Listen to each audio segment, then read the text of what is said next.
T2. Tony. My guy. The number 14th greatest producer in the history of the DMV. Why you laughing, fool? Nigga said the number 14. Greatest all time in DMV history. I don't know, bro. See, I figure if I give you 14th, ain't nobody gonna dispute 14. You know what I'm saying? If I say the top two, they might got two favorites. You could have gave me the top 8. MySpace the joint. Yeah, top 8. I would have been Somebody 8. might dispute the joint though. I don't know, cause I don't know. I might can name 8 people. I could too. Who your favorite producer from here ever? Chucky Thompson. I knew you was gonna say Chucky Thompson. Rest in peace. I knew you was gonna say that. If you don't say Chucky Thompson from here, you're not a fucking producer from here. What the fuck is wrong with you? I be watching. Listen, I'm gonna tell you real quick. I met Chucky Thompson 3 times. Just real quick. I met Chucky Thompson. Tell your story. That gotta be real quick. This is a real quick time. This is just about him.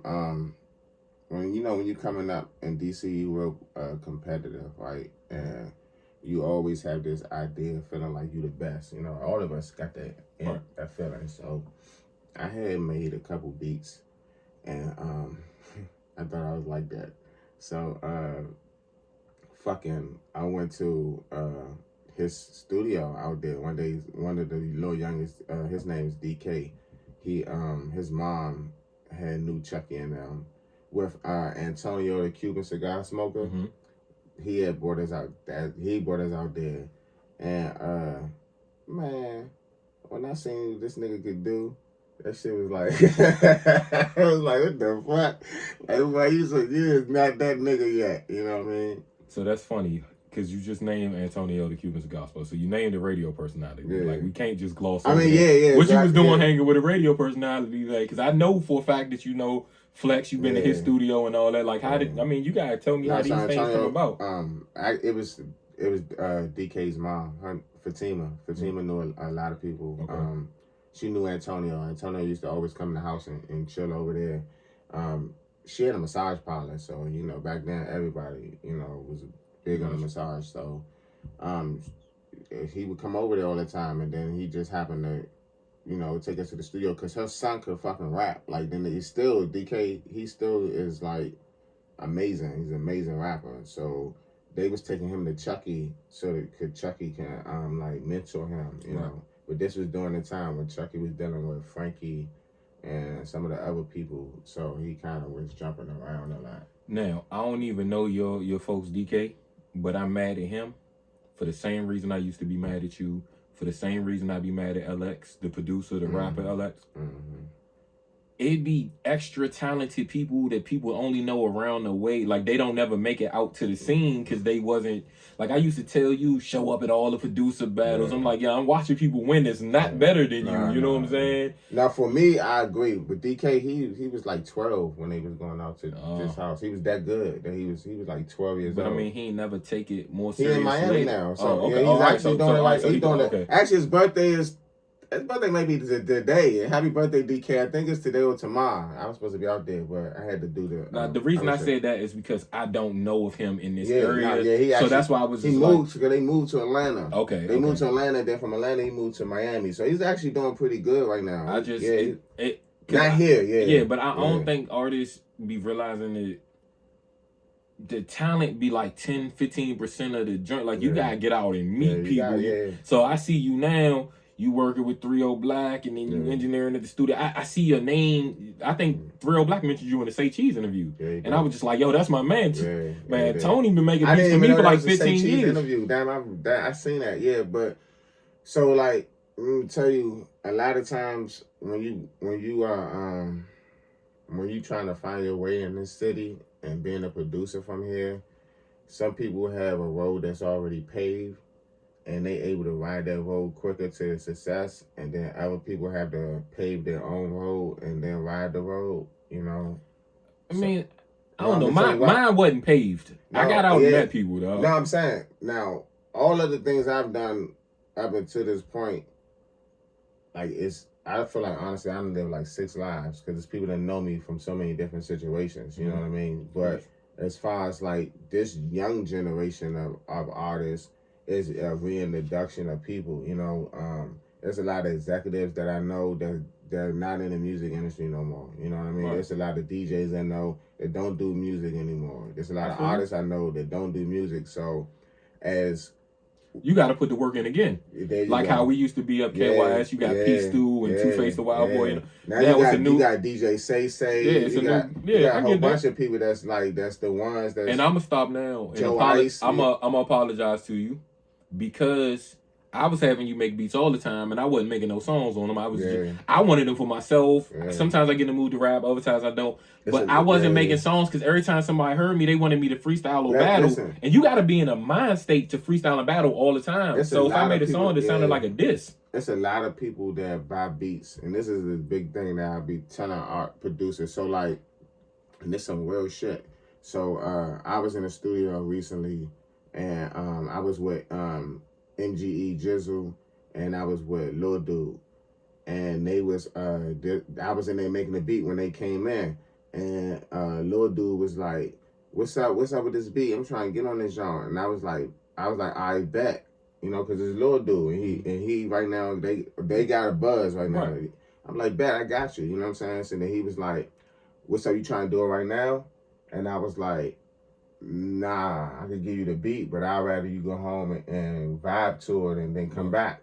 And Jizzle was like, damn, I respect that, young, because niggas just be trying to quickly get on shit with him. And I was like, nah, it ain't about that with me. You want the best song. I want the best song, you know what I'm saying? I want the best song possible. I hate writing in the studio. I don't write fast, so... Yeah, but these little niggas don't write at all. But the thing is, that this is the reason why I'm saying this, though. The reason why I'm saying this is because what you said, just speaking on what you said, a nigga will record a song, and 2 weeks, 3 weeks later, he may have been in love with the song for those 2-3 weeks, and then 2 or 3 weeks later, so then it don't ever come out. It don't never come out. The guy recorded it. You know what I'm saying? He recorded, don't come out. So that's why I said so many people, and he not one of those people. I just started right. I got you dealing with them, but I was telling him like I don't care about the quickness of you getting on me doing a song with you versus it being a song that you really love, because once you love it, then it's gonna be a part of you. You know what I mean? All right. So you just used the word quick, and you said there was a quick time story earlier. So that just reminded me. I was gonna say I'd be watching Nori's Drink Chamber, right? I love the quick time with Slime segment. Right. I want to do it like low key bad as hell. I'm about to put you on the spot. I'm gonna do a DMV version. Do it. We're gonna do producers. We're gonna do rappers. We're gonna do all that. Female art. All right. So do all that. All right. So let's get it. I seen a tweet where somebody mentioned not so much the producers, but 2 songs by Wale. That I just happen to know they was produced by 2 different producers from here. Right. So Tone P made Bait. Okay. Mark Henry made Clappers. Right. Just the beat, not the song, not the hook, not the lyrics Wale put on it. Mark Henry. Clappers, right? Mark Henry. I agree. Yeah. I seen people saying Bait, and I was just like, no, fuck no. Mark Henry fucking sampled EU. That joint. Ain't that EU? Yeah. Doing the butt. What are we talking about? So look, no disrespect to Tone P, because Tone P my nigga. And Bait is a sample like that's TCB, so it's both go-go, but that's EU. I know, but it's not the same. It's not. It's not. So listen, agree. Bait is. Now I don't know. This is what I'm gonna say. I don't know Tone P's production, the way he did it, but when I listen to Bait, I don't hear TCB. You know what I'm saying? Like I don't hear TCB. I hear you hear EU on it. I hear EU like so, and I hear so viciously. And it's Nicki Minaj on the song. What are we talking about? That's why I took the lyrics away. That's not I said the beat. I took the lyrics away. So I asked somebody yesterday what was the first song from this area they ever heard, and then I realized I gave the wrong answer. My answer actually. I was 5 weeks living in Capitol Heights. My neighbors used to blast EU the butt all the time. I'm like, that's 87. So that got to be the first song I ever heard from a DMV area artist. First song I ever heard from here was and that's 87. I didn't realize what I was listening to, but yeah. It might have been EU, man. Yeah, I don't think they get much older than Red that. Essence. It's a Red Essence on EU. But it was definitely go-go. Yeah, of course. And then probably an R&B song, because you got Tony Braxton and Genuine and all them before it would have been a rap song. I think so. Because I was thinking Nonchalant 5 o'clock in the morning, but that's 96. I was 14. I know I heard something before then. You know what I'm saying? Yeah, that's not even 96. It's 96. And it's 96. I did my Googles. It's 96. I'm sure of it. For real? Because Let Me Clear My Throat came out in 96 too. So like I did my Hey, dog. But 91 was One Track Mind. I didn't know Stingadink was from here because I was 9. Yeah, I didn't. You know what I'm saying? So that might be the first rap song I heard. But I would say for real will be Run Joe, dog. I have to look at the time. And you see that the first name came out, I was like, it gotta be Chuck. It gotta be Go. Chuck Brown. Like the first song I ever heard, like from here that I would look at. Like, it might be the oldest, but I don't know if the order of which I heard it is the. All right. And then the butt. Yeah. All right. I remember being in the South and Wale or Logic. Ooh, Cuzzo. Wale. I go Cuzzo. Shot Glizzy or Fat Trail. Trail.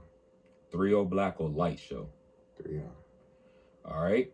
Now we did some producers. I don't know. I don't have a producer to put with Chucky, so I'm just gonna leave that at Chucky. We did the Mark Henry Tone P thing. We go female rappers. Who's the best female rapper you ever heard from here? Ever? Pinky the Rapper, man. Pinky the Rapper? Pinky the Rapper. Man. That's what's up. Hey, listen. Pinky the Rapper hate my she don't hate, she get agitated when I wear my ankle socks and my shit. You know what I'm saying? I'm agitated. Shout out to you, Pinky. No, but listen though. I'm agitated. Pinky fucking delivers, dog. I mean, I'm a lyrics nigga, you know what I'm saying? So it's like when I look at her and when she be rapping, she remind me of the female Biggie. You know what I'm saying? I think this probably how bitches and probably. She only a dub one. This probably how girls. That's why I said she remind me of a female Biggie. This a hell of a compliment. Biggie left at 23. Biggie was done 24, yeah. No, nigga, Biggie died at 23. Pop was 24, 25. No, Pop was 25. But Biggie nonetheless, they I'm young just saying, shit. So they was young shit, and they had, she got her shit. And the only thing about the reason why I say that is because when she rapped, dog, her whole mannerisms, you know what I'm saying? Like I be looking at her like, damn, that's probably how girls look at Biggie Smalls. You know what I'm saying? Mm-hmm. Like, you know how Biggie Smalls has a way of like Pinky, she's big. You know what I'm saying? I wanted to catch the cipher. She went to the joint that Arsenal had at the studio with Mike D'Angelo and Garvey and all that. I seen it on the video. I seen it. Dog. Yeah, I wanted to come. But I see her when she be performing on stage, dog. And when she come in the studio, she, you know what I'm saying, I record. I got opportunity to record her. So I'm actually sitting there seeing her. I'm like, damn, like her professionalism. She mean as fuck. She don't play no games, you know what I'm saying? And the way she delivered that shit, you know what I mean? So I would say her, bro. So what happened? I joined the live once. Mm-hmm. Her and her manager, and it went left. Oh, for real? A hell of a lot of miscommunication, in my opinion. Yeah. I know how I am. Yeah. I'm very critical when listening to music. So I went to her page. I said we can come back in 30 minutes. I'm gonna go listen to some joints. So I went and listened to like 6 freestyle joints, right? No problem. I don't have nothing bad to say. Right. But when I came back, it was like, did you really like him? You ain't literally like him. I didn't click the button, right? I'm just trying to go through him real quick and listen and report back. Right. So it's like, you couldn't have liked him because you ain't like him. Right. And I asked if she wanted the good comments or critiques first or the bad, right? So I said the one thing that I think could help you improve, and this wasn't even saying nothing was bad. Like, if you good, I'm trying to tell you how to be great. Right. And it's something me and you had this conversation about before with our own raps. Minimizing how many times you use the word like. I said that should have changed everything drastically. But I guess because you don't know me that well, you don't, like, it just went wrong. But I had already followed, I ain't unfollow her because I'm rooting for you. And then I think like 2 days later, she got a deal. I was like, that's what's up. Like, because I'm not mad, I'm not a hater. I understand you'll meet me later, we'll talk, and it'll be worked out. You ain't doing nothing critiquing. And this is the thing I want people to know about a criticism. No, don't say that word. Critiquing is different from criticism. It is. That's why I tried to correct myself. That's why, So what I was going to say is the thing about that, I would appreciate anybody to give me an honest opinion. Whether I like it or not, I know you was telling the truth. And just because, even let's say I hated it, I'm not the end all be all. Right. You can give me a song right now to listen to, I can hate it, and then that joint could be a hit for the rest of the year on the radio. It is what it is. Like, we don't like every song that's on the radio. Do you remember when we met Future? No. Nigga, we met Future at Howard Homecoming. Me and you. And nigga walked up to us and gave us his CD. Future. Oh, man. And you know why I ain't listened to it? It was your fault, dog. My bad. Energy. Yeah, My your bad. energy. This nigga fucked me up with Future. I don't never be right. Listen, this nigga fucked me up. I'm gonna tell y'all, we at Howard Homecoming. I'm up there with Knife Wonder. 08. 08. This is Wale and was working on the Back to the Future joint. I just watched that video on YouTube. We up there with Knife Wonder. And we walk off. And no, this is not 08. This is 010. Okay. This is 2010. I've seen Knife Wonder. Thomas was born. I've seen. No, only reason I know because Thomas was born. I've seen Knife Wonder a few times. Yeah, he was up.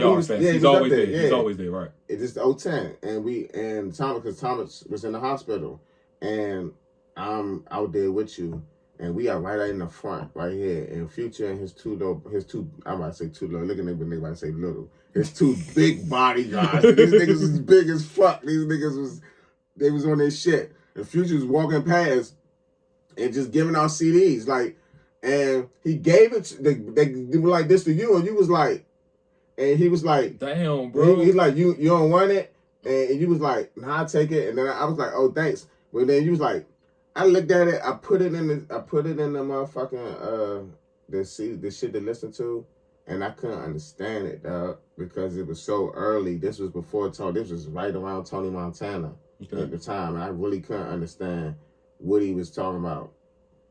I threw that shit out the window. Damn. And you can blame that shit on me? It was the energy that you imposed. You imposed the energy like that, dog. I'm like, I feel like I should play March Madness behind this joint. We dropped the ball on Future, dog. Damn. Yeah. All right, so March Madness. Duke or North Carolina? Duke. Duke? Yeah. I mean, why you say it like it was a dub? I mean, I'm always gonna go with the Devils, dog. You know what I'm saying? I never really was a North Carolina fan, dog. You know what I'm saying? Like, I don't know why. Like, it's just Michael Jordan played for the. I know, but that doesn't. But Grant Hill play. I did like when Grant Hill played for Duke, though. I feel you. Then the coach. I can respect it. I get it. It's like when I look at North Carolina, the coach who. I get you. I understand. Yeah. I fully understand. That big no homo. I know. Yeah. I know who you're a fan of in NFL, so I'm gonna skip that. San Fran. I'm going San Fran. I'm gonna be honest with you. I do not have an NFL team. I have not had an NFL team my whole entire life since Drew Bledsoe left the Patriots. And I was mad because the year Drew Bledsoe left the Patriots, Tom Brady came in. I was watching. And listen, Drew Bledsoe got them all the way through the whole season and got hurt. Tom Brady came in like 5 games. I remember the game. And vividly. took them right to the Super Bowl. I've always said it sucks when you get injured and lose your position. But wasn't that the game? I feel like that was the game where he threw 3 interceptions. And he got pulled out. Yeah. He got pulled out. And Brady came in and saved. And then I was like, I'm looking like, what's going on? Like, that was Terry Glenn. Yeah. I remember. I was watching that. You ain't the only one that was out there. Nigga, my team, nigga. So after that, I was heartbroken. I ain't really care for Tom Brady. I feel you. He was too much of an American white boy. I feel you. Drew Bledsoe was white, but he wasn't that. He was like an underdog. Drew Bledsoe more was an underdog. You know what I'm saying? Like, he had a lot of top contenders as quarterbacks when he was out. So he really didn't get the shine that he needed. Then on his last year, well, not his last year, second to last year, he was doing good. And then, like you said, they took him out. And when Brady came in, it was just Brady gone. And that was it. Let's go. Backyard band or... Backyard. You see how I never intended on saying nobody. Because we talking about... I never intended on saying nobody else. A 91. Niggas know. So, industry. So, I didn't know who he was going to say, though. I wasn't. You could have got somebody... I wasn't. Yeah, I was going to say. Some close contenders. I wasn't going to say nobody else. You said UCB or I feel like Listen. if you do a DMV Mount Rushmore, and I don't know if you're doing all celebrities or music people or entertainment, Big G encompasses with DC. Everything. I don't know who my other 3 is. Hey, listen, but Big G on my Mount Rushmore. Yeah, listen, Go-Go story. Before I was ever a producer or a real rapper, I played in a Go-Go band. I played in a band called Lethal Injection. We used to open for Backyard and them at the Met and a whole bunch of other lower places. The first time I actually rapped was because my sister told G to let me rap at the Met, and it was my birthday, and he let me get on there and rap. I used to rap with Scooby and them and do stuff like that, but I mean, my official first time people like we rapping. It was with Backyard. That was always what everybody wanted to do. It's That's like it. that was the only way you was gonna rap for real. Anyway, you gotta get on the stage and rap, you only gonna rap on Skillet right before Roll come in. These youngins don't know about them days, man. And you gotta be that nigga to rap too, nigga, because they not just letting anybody rap. Of course. Like you know what I'm saying. So it was like I was already rapping. People already knew me for rapping. You know what I mean. So that was growing up. Like when I was younger, like early teens, like in New Carrollton, like Northeast Groovers was like the neighborhood. That's the jump. Yeah. But I just don't feel like there's anybody that ever just doesn't like Backyard. Like you might even have another favorite Backyard, but it's back. Northeast Groovers ran the radio stations around that time. They was Water Dance was on heavy. That's what I'm saying. There was no Backyard on the radio station. Yeah, I might have been 9. That's actually. what I'm saying. Nigga. I was in the music class at school trying. So it was Northeast Groovers first. Yeah. Actually, nah. It was fucking it was Junkyard first. Well, before, yeah. Was, I'm talking about the time. From the time it went Junkyard, SS Kids. Junkyard was running with Sardines. Nah, scratch that. It was EU first with the butt. I was in the fucking LaSalle. Right, but you was then it was Red Essence. You was like 6. Nah, I was 7. I was 8. I was 8. We was young. I was 8. We was young. Then it was, because 88, I was 7. You know that song came out in like 87. Yeah. So yeah. Okay. And then it was Red Essence with the Locket. Like when Locket came out. I was going to go Essence, but I was going to go Essence later because I was thinking of another song. You think about Scenario? I was definitely thinking about Scenario. But I was older Locket as kids. They were kids Locket. We was doing Locket. Chinese Locket, bitches doing the Locket, all kind of Robo Locket, all kind of shit like that. Then it was Northeast Groovers with Water Dance. Then it was the Budweiser niggas, all them niggas. The Huckabucks. We got the Bud. And then that's the joint that Fast the Big Fella is saying with the exactly. And then it moved into Backyard. You know what I'm saying? Like that time around. You know what I'm saying? Backyard, but Backyard had been out the whole time. Back like the Kirk Franklin the Go-Go. Like, so they had a run for the 3 decades. They was out back then, dog. I remember one time Backyard came out. I was at my grandmama's house in McKinley, and Backyard came and played at the top of the hill, on the hill, and I was like, who y'all, Junkyard? And they was like, nah, we Backyard. And I was like... We skipped some mine. They definitely had a run too. Who? UCB. Oh, no, UCB came... later, right around that time, once Backyard started doing the other stuff, that's when UCB came in. Right. You know what I'm saying? UCB came in when we was high school. Right. You know what I'm saying? Like, and then it was from that, it just was... Go crazy. Yeah, nigga. I want to give you 2 more either or type situations. I'm going to keep it DB. At any stage in life, it don't matter now or back then, right. PGC or KYS? Damn, that's hard. I feel like I was listening to PGC when it was Flex and Rain, Big Tigger, and all that. I think it was always PGC for me. But you know what? It was always KYS PGC. Had a time later too. But shit, when Steph Lover and P Stu and Two Face the Wild Boy. No, nigga, what's the other one name? Nigga, it's 3 of them. It's P Stu. Oh, you talking about what was it? Push Love. Some I don't remember, but I know. But he was important because that nigga right. Them niggas. Nigga, the first. That's when it was Zulu, the Big Lip Band. They used to have to call in cycle KYS too. No, fucking care what. The first one was when he was Zulu. It was before that. It was with what's the name of them, dog? P Stu and them, nigga.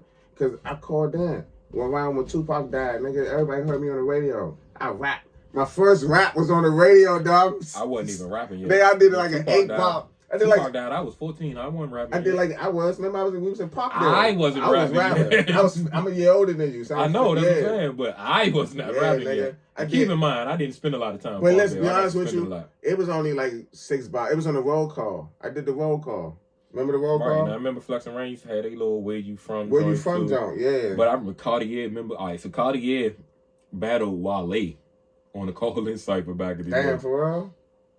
I be knowing a little bit of this DMV history, dog. Like I do remember. But I battled on the mic fights on PGC. I never did the call-in. We used to do it. I did it. I'm gonna tell you my mic fight situation. So this is so funny. I was crushing on mic fights. I said the N-word.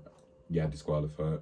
I was crushing. I was winning, and Wayne wanted me to. I went out of town with DJ. I left to go to Atlanta with DJ, and Wayne was like, I need you to come to what's name to do the mic fight.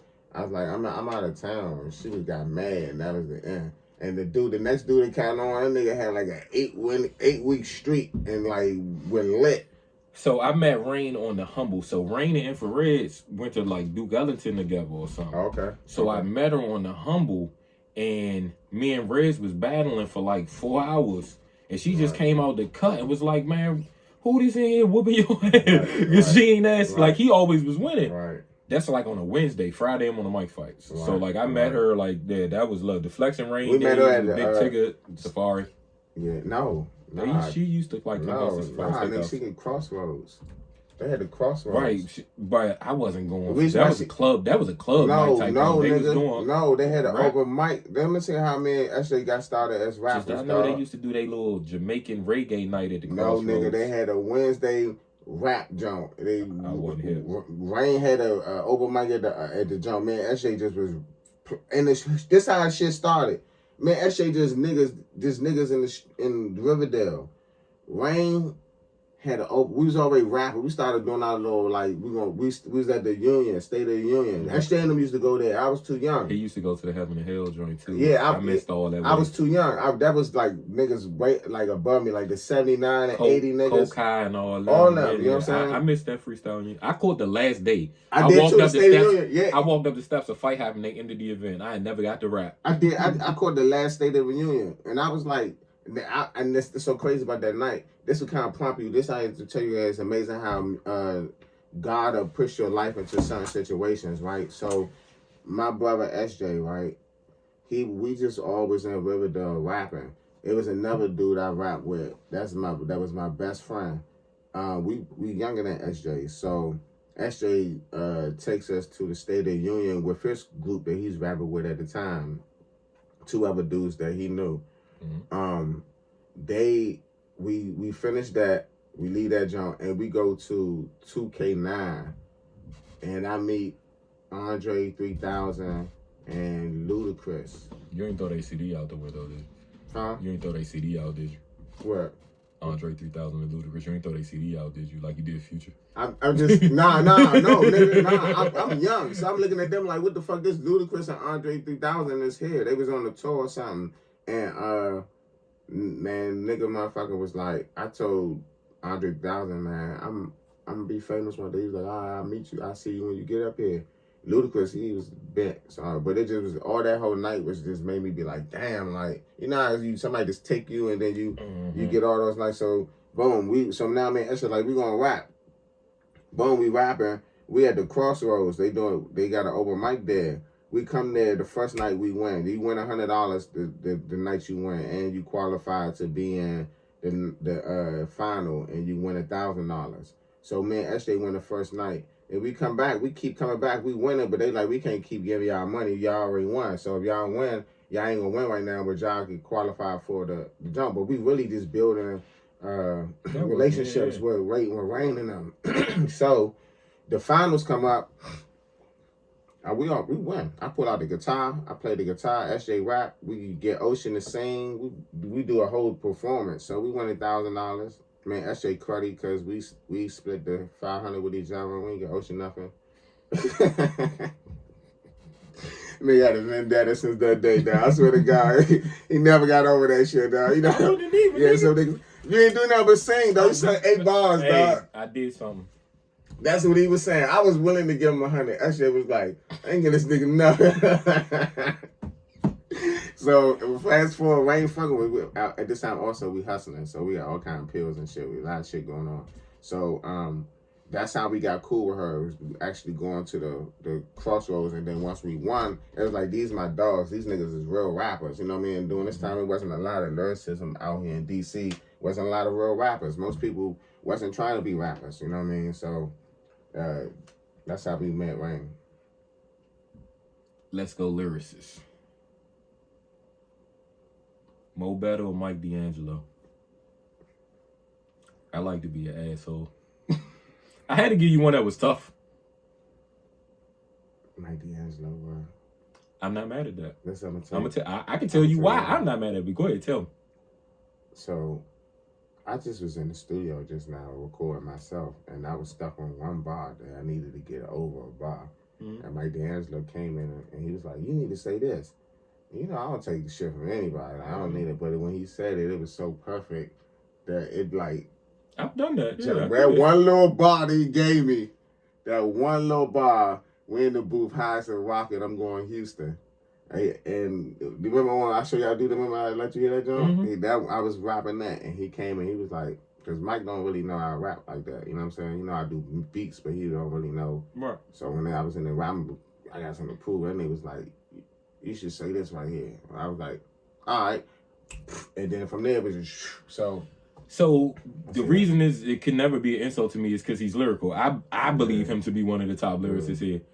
I feel like in a cipher, the advantage I give him, his delivery is I was going to say his energy. His delivery is, Mike D'Angelo's delivery is stronger than his lyricism, and he has bars. No, so that's not to doubt his bars, but no, that's exactly what I was going with. He my man Juan. Him and Juan is two in the same. The personality come out when you, And not only that, but the bar, you want to use, Juan's delivery is so strong that you won't really pay attention to the bar. You see what I'm saying? Until you pay. So me, my delivery is more subtle, so you listen to the bar. All right, last one then, and I'm gonna give Nori back his quick time with Slime. Better rapper. T2, Smarty Jones. T2. It used to be Smarty Jones. But Smarty Jones is on his way back. I ain't gonna lie to y'all. Smarty Jones is music mogul now, man. No, nigga. Smarty Jones is rapper mode right now. Smarty Jones is Smarty Jones right now. That's because I made that nigga come out of his shell. But I'm gonna be real with you. You know, I stole both of y'all rhyme scheme back in the day. I ain't gonna lie to you. Actually, the only person I rap with, he the only nigga I rap with that I don't know what the fuck he gonna say, but every time he say that shit, I be like, what the fuck? And then it go back. So it's like, we like Ryu and Ken. That's what I say, man, SJ. We Ryu and Ken. We use the same style, but we use it differently. You know what I'm saying? And I'm better because I'm me, nigga. Fuck you, man. Y'all gonna see on this mixtape, nigga. We got the joint coming out right now, Tony and Jonesy. That shit coming out in motherfucking 7 days. Or whenever this coming out Halloween, so y'all might see this before Halloween or after, I don't know, but where we at? All right, so listen, this is what we gonna do next however much time. I need you to get some equipment out, man. I'm going to show them why you the 14th best producer in the history of the DMV. 14th best, man. 14. You gotta tell me who the 13 in front of me then. I don't even know if I can name 13. Exactly. Hold on. All right, hold on. If I can name 13 producers, you got to take 14. It don't matter if you better than them or not. If I can name 13 other people. Fuck no. I'm going to name them then. You definitely can name them. I'm going to name them. None of them niggas is better than you. I'm about to name all of them, too. I'm going to fry them niggas, too. They better be better, too. So I already we named Tone, we named Mark Henry. Oh, yeah. I'm naming people you know. Them niggas better than me. I'm naming people you know. Them niggas better than me. Judah. Judah better than me. I'm gonna stop right there, man. Like, so he the number 4. I didn't put you at number 4 now. You ain't number 14. Because I don't want to start no shit. Yeah, I ain't saying them niggas better than me. That's why I stopped. Yeah. I'm gonna quit while we're here. Better than me. I'm gonna quit while we're here. I'll tell a nigga if he better than me. I'm gonna quit while we're here. Just because you better than me don't mean I won't beat you though. So that's the thing. So that's the thing with producer battles. The reason I always wanted you to come to them is because I don't never have you do nothing but sample beats. I don't be wanting no regular beats. I crush producer battles. I always want samples. Don't nobody want to see me finally start going, and you be winning them. Exactly. I be knowing what I'm talking about sometimes. Exactly, nigga. Our dogs producer battles. That ain't even an issue. So SJR, what's up? You want another one? So this was. So this one question that irritates me because I'm from here. So on Drink Champs, they be asking Ice Cube or Scarface. And I just be like... When did Ice Cube ever rap?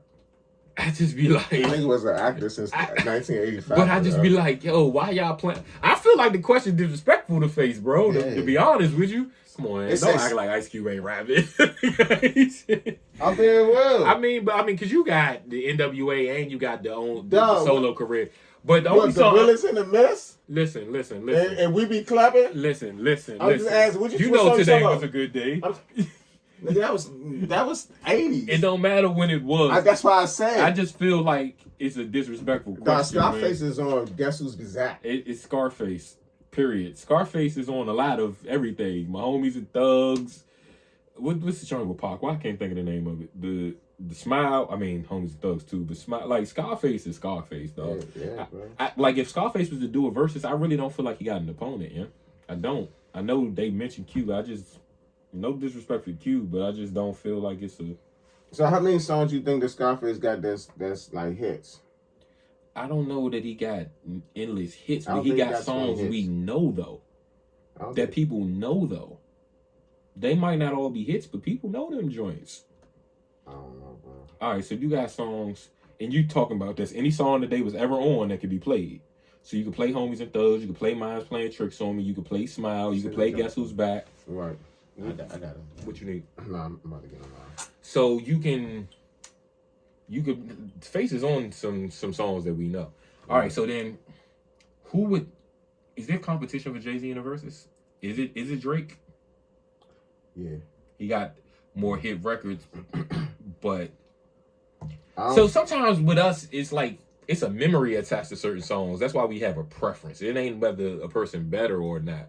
Because honestly, the one I wanted to see was T.I. and 50 Cent. T.I. was challenging 50, but 50 ain't won battle him.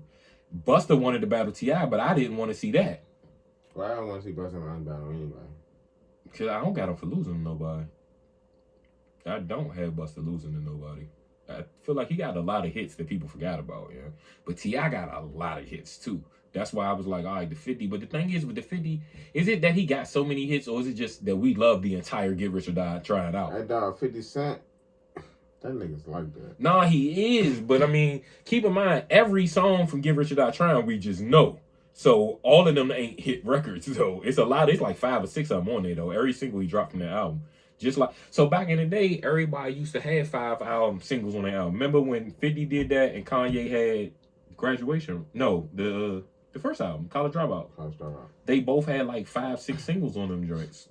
Yeah. People ain't doing that now. They can't.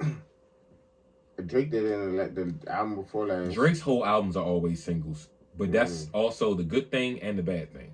I don't feel like Drake puts together a concept, the whole album go through. Like every song is an individual. Right. You know what I'm saying? I don't care for Drake's whole album. I don't own a Drake album. I got a bunch of them on there. But I don't care for I never have listened to a whole Drake album and said because they don't it's perfect. Flow together.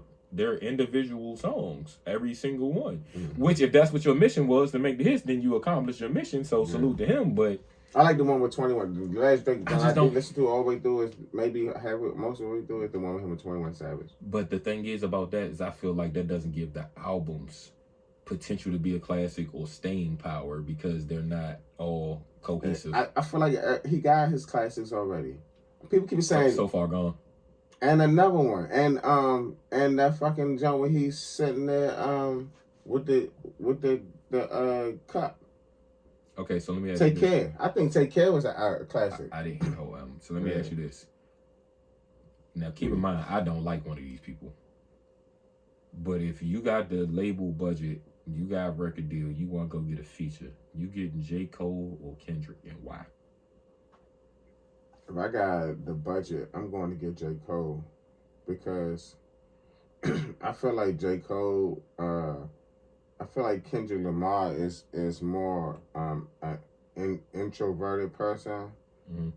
And he is kind of like some of the music. I was about to say J. Cole look introverted too, though. Nah, but some of the music. The reason why I'm saying this is some of the music that Kendrick Lamar makes, it be like it's made from him. It's like he's an artist. Like I'm gonna make this, and you hopefully you like it. You know what I'm saying? J. Cole now. I can respect that. I like that. Yeah, but J. Cole right now, he on some body and shit. He really like... No, he crushes the features. He's really... So J. Cole... And I've heard J. Cole be introspective too, but J. Cole really plays like a fine line where it's not like... introspected. Introverted, yeah, introverted. But I feel like Crooked Smiles, I feel like that's introverted. You know what I'm saying? The John when he... I ain't never did this before. I feel like that's introverted. I know Cole crushed. Like, so the last 2 features I noticed from Cole, the joint with Drake. But Kendrick bring the features too, though. J. Cole crushed that joint with Drake just now. Yeah, and then that Johnny P's Cadillac joint or whatever on Benny. That joint ridiculous, yo. Like J. Cole crushed the features. I'm not even a Kendrick fan, but his delivery and energy is you know what I'm saying? But if somebody making a song for themselves and hoping other people like, I like that. Kendrick I like Future that. Work, I like that. You heard the Kendrick and Future song on Black Panther, John? No, I'm not a fan of either one. All right, exactly. So no, So you know, I wasn't thinking about Future way back when. Hey, bro, I'm still in this. I believe it because you said it. And like you can't be lying. But I promise this nigga did at the Future. He got me so. I wish this was recorded. My Betta is influential, dog. This nigga fucking will make you be like, nigga, fuck that shit. And I was right about Future because I still don't like him. I like Future. But I was clearly right for myself because you knew of the, but you didn't have to listen to his music. You looked at that nigga and was like, nah. I like that shit. Found out I judged the book by a cover, y'all. Yeah, I'm so mad at the. Hey, dog. Shit was funny. Hey, young, ain't no footage of this. I don't believe Two lying. He lied, bro. On my life. On my life, this happened. I promise. Listen. Hey, young, I'm going to tag Future in this shit. On my life, dog. Drop the ball on Future. I should have gave him the beat. Could have been a millionaire. See, you should have been walking around Howard Homecoming anyway with a beat CD. Yeah, I would have never known in Metro Boomin. I would have known Tony back then. But I wasn't even Tony. That's your fault. Everything happened for a reason. It definitely. And the time it's supposed to happen, too. Because you got better with the beat. Listen. Anybody that's doing music, anybody that want to do music and you over 40 years old, don't ever feel like you can't do music, honestly, because Nas is doing the best work of his life. These little young rappers is running out of shit to talk about. How? The song's only 2 minutes long. Because they just all of them talking about the same shit. Man, them songs. You know how niggas be like, niggas rap about the same shit? Then that sounds like a vague statement, but as an engineer, and I'm recording these little niggas, they rap about the same exact shit. And then what about the quote though? The cliche quote: "If it ain't broke, don't fix it." Bruh, I'm just playing devil's advocate. Imagine if I rap the same lyrics that you rap, the same exact lyrics. It's different from me rapping about the same shit as you rapping, but I'm literally rapping the same lyrics that you rap. I hop on that bitch and I pull out and then the next nigga 3 songs and I'm like, I hop on that bitch and I pull out that's the same lyric, bro. Do you understand what I'm saying? You couldn't say no. That's the same exact lyric, dog. Hey, I was thinking of lyrics just now that I can rap that style, young. I did it. I did it. I got cool because I just thought about But you're not gonna do it like this. No, I'm not. I'm not gonna do it at all. Listen. This is what the nigga told me. You're not gonna do it like them because we got. First of all, we got vocabulary. So I already wordplayed it. That's what I'm about to tell you. So when I did it, he was like, I did it. I did a Giz Wap song. I did a Giz Wap song because my little youngin in the studio, 2 Glock Mock was like, Moxman was like, you old. Now you can't rap like this. I'm like, what? Got that joint and killed that joint. Then Lord Star, all that shit. And that nigga was like, matter of fact, hold on. Let me see if I got on his. Listen, I can let you hear. So you know how they be like, I pull up his skirt. Yeah. So when I thought skirt, I got to go wordplay. I'm like, you talking about killing somebody, right? So the little Scottish pants, the kilt. The kilt. Yeah. It's a skirt. Ooh. See what I'm saying? I'm not gonna rap. So Ty Drew, that made the beat. They the youngest killing all the little drill beats. They work at the studio with me. Like I try to mentor them. So they made this beat for Giz Wap. Listen.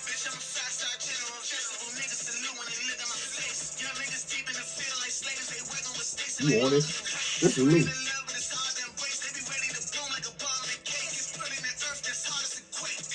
Definitely that simple.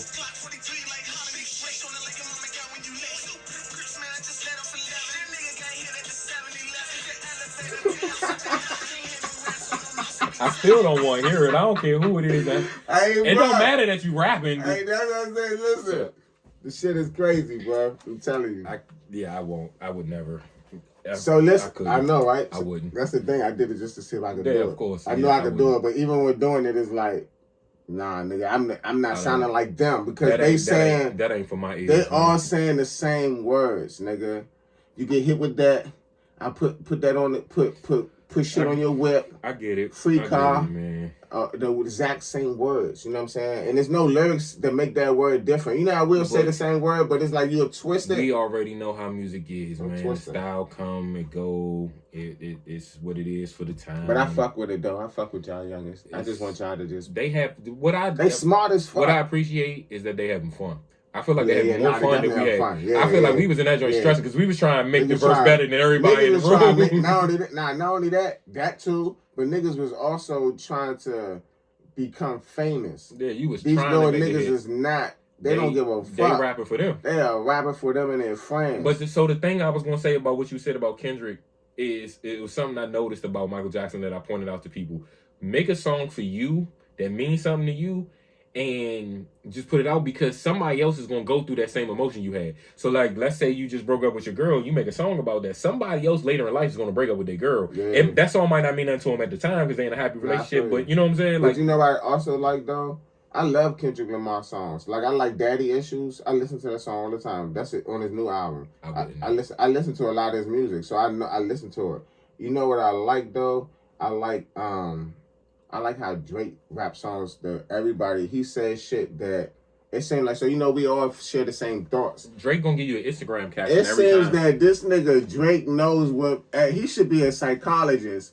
I promise you, if he or like some type of therapist because that nigga be knowing what everybody thinking like. But Jay-Z was that for us. Jay-Z was that. Jay-Z has a lot of lyrics that when you going through something. So like, let's say you stop rocking with a friend for a while. It's like, what's the Jay-Z joint? The Lost One joint. You know what I'm saying? Yeah. Or you at work and your boss take credit for what you did or swear that it's like everybody swear they made Hov, make Hov, never. Like, Jay-Z is that, yeah. Yeah, or what's the joint? It's like, everybody can tell you how to do it. They never done it. Like it's so many quotes. But Drake is the new IG caption. He's the evolution of that. He is the like, IG caption. Nigga, how you feel right now? Oh yeah, I know how you feel. Like that little song with SZA when you go through January and then February when you doing March. It's like this nigga is so in tune to people. That what they doing and he if you really you watch it, I think that's the benefit. Some artists don't be wanting to be as an artist, yeah, but some artists don't be wanting to be on social media and stuff like that. I feel like he looking at all the memes and everything everybody's doing. No, he got them. I don't feel like that. I feel like he putting them together. I see what the streets is saying. I feel what like the tweets is saying. I feel like he don't have enough time to do that. I feel like he just is naturally his frequency is in tune with that. I really feel like he has the time. I do. I really do. Yeah. I feel like he make the captions. He does. He makes them. But you not listen to what I'm saying. No, I get what you're saying. I do. Yeah, he making it. Like, but I feel like them artists have more time than we give them credit for. Like they be hip to what's going on. You work an 8-hour job, right? You work an 8-hour job. So it's been situations where you had. Or like being on the, I would say they probably could, but I really don't think they. I mean, think about it. You in the car service, you in transit, you got time to scroll. You on the plane, you know what I'm saying? It's times when you're not working. Definitely, you can tap in. That shit is light though. That shit is light for them, dog. You know what I'm saying? Like I learned that from Lil Wayne because Lil Wayne don't be knowing shit.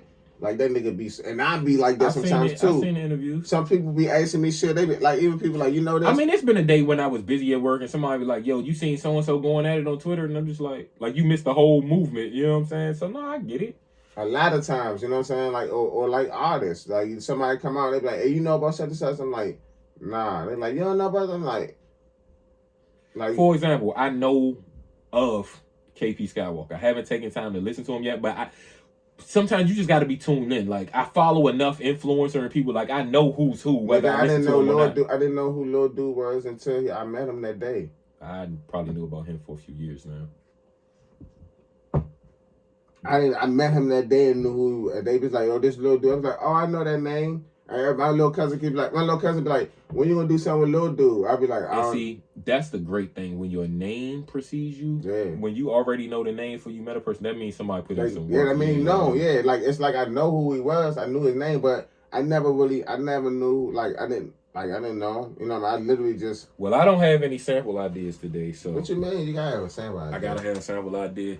Let me see, man. Let me see if I can come up with a sample idea. Gotta have a sample idea. You know, the funny thing is I had one, and it's actually written in my phone, but I can't look it up right now. It was a lady from like the 80s too, yo. What was shorty name? Damn. Shorty name.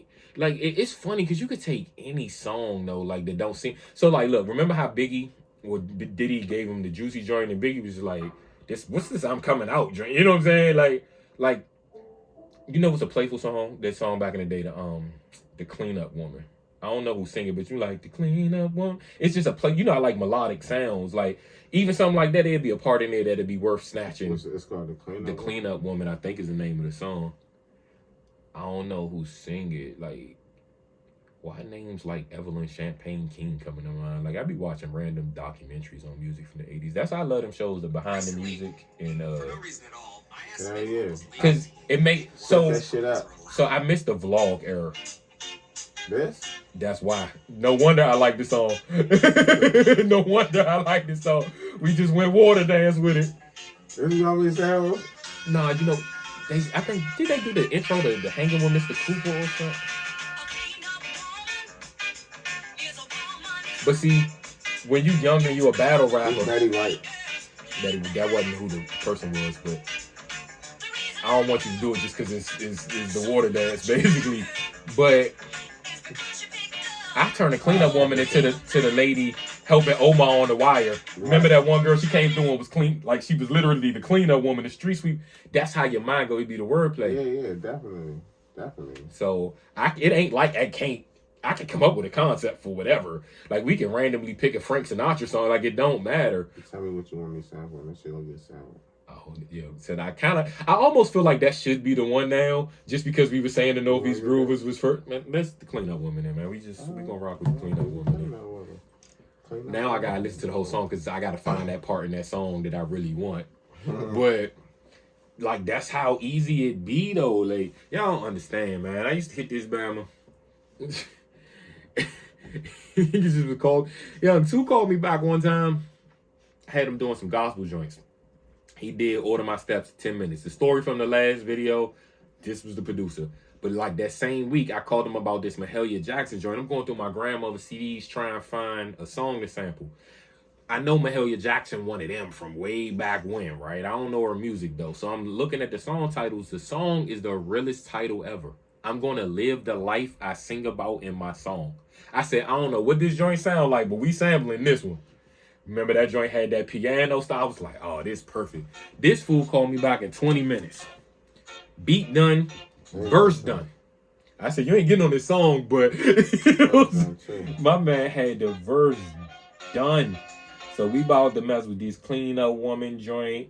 I'm going to turn it into something you ain't needing. It ain't even supposed to be. You know what I'm saying? I need to listen to the song, though. Let me see this song.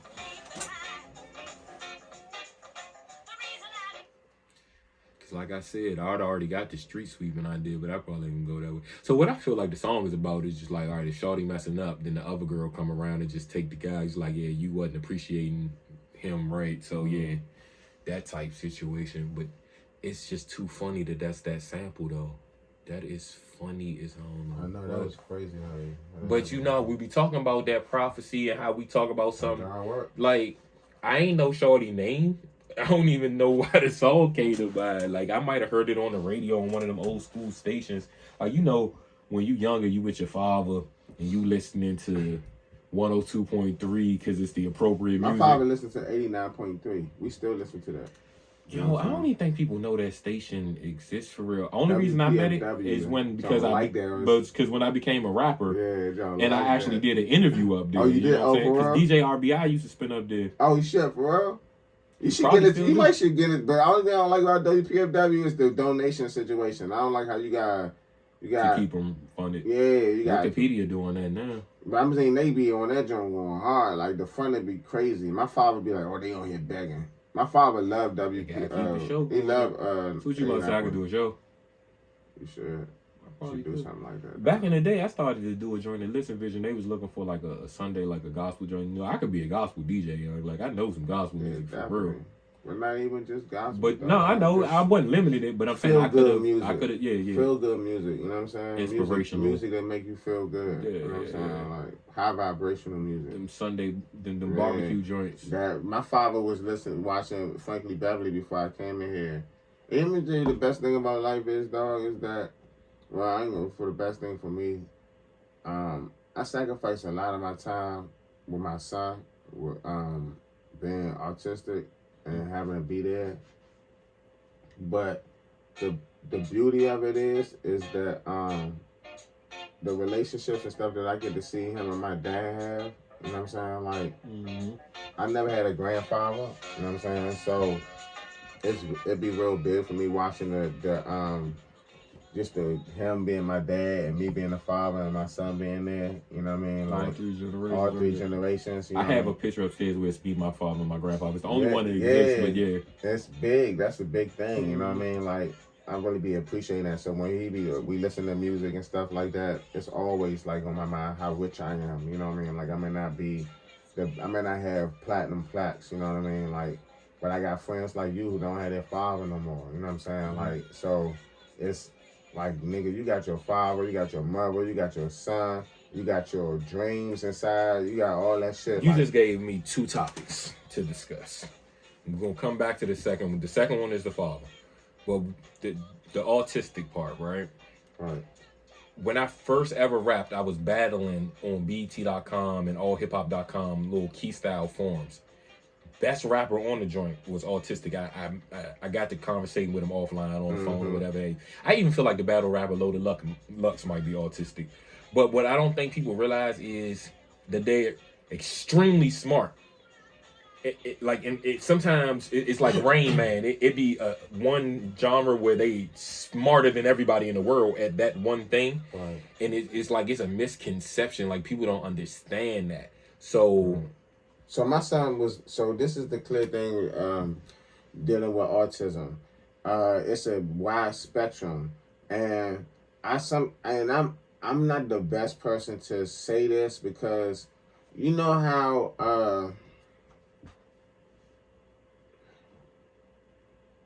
there's a difference between a pathological liar and someone who tells fibs. Mm-hmm. You know what I mean? Like habitual liar. Yeah. A habitual liar and someone who tells little white lies. Yeah. You know what I mean? It's a stark difference in between the two. Mm-hmm. You know what I mean? In autism, there are people who are autistic, meaning that they have intellectual delays. Mm-hmm. They may have comprehension delays. They may be physically delayed, you know, they maybe have a different type of mental delays, speech impediments, all kinds of type of things like that. And then there's people that might be advanced on other things, you know. My son is intellectually disabled and he's he comprehension disabled. So being the fact that he was born 1 pound 4 ounces, he was 3 months premature. His mom fell on the way to work and she had to have him immediately. So some people, it's just like some people be like, they like to group people in the same group, but it's like he's not that tight, you know. Like he is smart in his own way, you know what I mean. And I always like akin it to like dealing with a kid that like an alien, like somebody that come from another planet, and you have to kind of like teach them your way of life, and they understand it, but then they also have their own way of life that you would never understand because they can't tell you. Can't explain it to you. Yeah, you know, in the way that you. In the way that I comprehend, you know what I mean. So it's a battle rapper from here named C Dollars. His son autistic. He made a song about it. I'm gonna let you hear that. I got songs too. I got some songs about Thomas. I got songs about Thomas. I got stories that I'm making books into Thomas that hopefully would be a movie. I want to make a foundation for Thomas. My worst fears is me dying and not having my son prepared. Because if I choose not to have another child, or if I choose to, it's like your child is your most prized possession, and it should That's be. your legacy. Yeah. So it's like all like night times I wake up, I'm like, damn, I gotta get to this money. I gotta get somebody. I gotta you know, but then I always know God provides, you know what I mean? Just like he said, you know, God will provide. And see, that's that selfless thing too, because that's how I spent this whole year. You know what I'm saying? I can't fully speak on it, but knowing that it was a situation that could lead to me going to jail, I was just like, yo, I gotta get this bag. I can't leave my wife with all these bills. You know what I'm saying? Like, I wasn't thinking about my bail money or lawyer money. I was thinking about not leaving somebody else with bills. I feel like until you live for somebody else, you haven't truly lived. You know what I'm saying? Like, until you live for somebody else, you haven't truly lived. You know what I mean? You don't really understand. Being a parent clearly will. But even with me and Tamika, I lived for Tamika before I ever had Thomas. You know what I'm saying? I sacrificed my relationship, I sacrificed my career in a lot of situations to be with Tamika. And I'm not mad about it because I wanted to be with her. Yeah, you made the decision you wanted to make. Yeah, no, I mean, I've done it before too. I mean, clearly, I don't have my own child, you know what I'm saying, and for me, so I clearly have done it for other people, but the other topic was the dad thing. So, remember how I was mentally prepared, right? My father been sick for a long time. Right. And I remember your father's my dad, my dude too, remember? Man, so this was the story. Dude. So this was the story.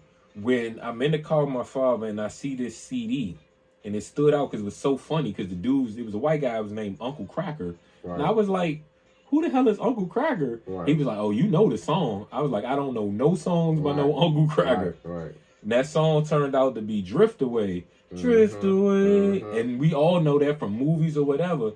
And I had you sample it because I was just like, yo, this gonna be the song for my dad. Whether the rest of the world ever hear it, this is what. So there was a part in that song where it says, free my soul.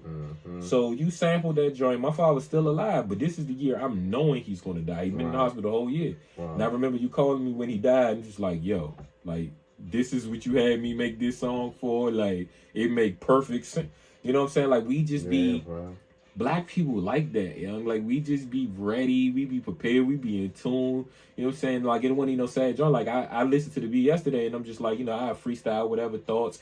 And I have 1,000 bars for that song. For that song, right. But I may never do it. Listen, when I be, you know, I go through all my beats every once in a while. Whenever Drift Away come on, I listen to that joint, dog. Because it's the end of, that what I did on that, with that little flute, I was like, dang, I'm going to tell you, I listen on some real shit. I don't know how other producers is, but when I make beats, like even right now, when I'm making a beat, I'm partitioning myself. The one that's talking to you right now is not the one that's making a beat. You know what I mean? It's like, it's another entity. You gotta go to another. I do that with rap. You know what I mean? So but I'm good enough to be able to, I've done it long enough that I can partition myself while I'm having a conversation.